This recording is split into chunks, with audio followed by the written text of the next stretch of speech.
Okay, so next exercise here is going to be our front heel elevated posterior pelvic tilt.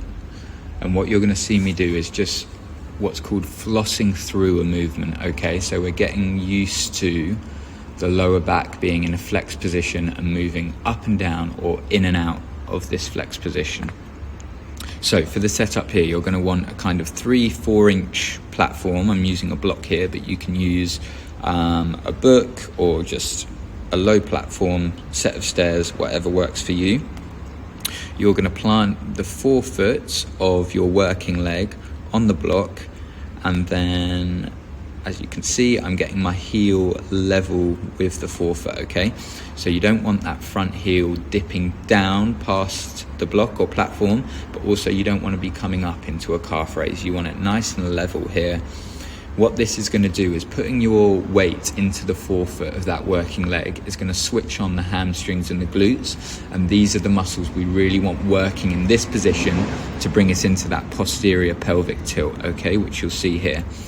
So I'm putting one hand on my lower back, one hand on my core, and the reason for this is I want to feel like my lower back is being elongated as I tuck my tailbone, using my glutes and hamstrings, using those muscles, tailbone down towards the back of my knees.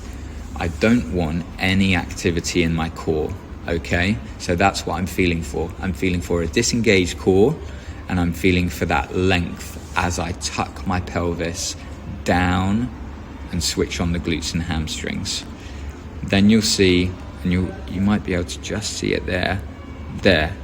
So from here, I come into this posterior pelvic tilt where I tuck that tailbone underneath, okay? One more time. This is a neutral spine position, and you'll see that my glutes come down towards the back of my knees, and I'm in that posterior pelvic tilt. Second thing I want to do here is really load into that front foot. So you'll see from here, if you look at my right leg, it really accepts the load, and you can see things, muscles, whatever else, just switch on there, okay, as they start to do the work. This is what is going to engage our glutes and hamstrings. From here, hang low with the arms, and then you're really going to flex through the spine. So to initiate, my upper back is already pretty arched, but to come down further into this posterior tilt, my lower back, you'll see, is going to almost come out. So it's going to flex and create space in the lower back. So as I bend down, I'm just allowing myself to bend through the lower back. My glutes and hamstrings are engaged, and you can kind of see it in that right leg there. Hamstrings are switched on.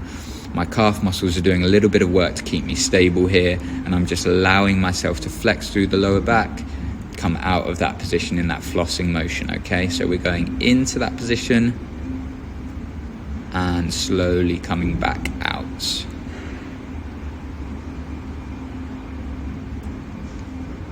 So I'm and you'll see that my leg's shaking a little bit here, just because that glute muscle and that hamstring are really doing the work to keep me in that posterior tuck.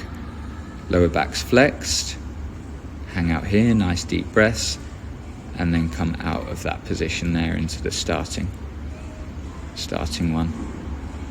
Fully flexed, and slowly back up.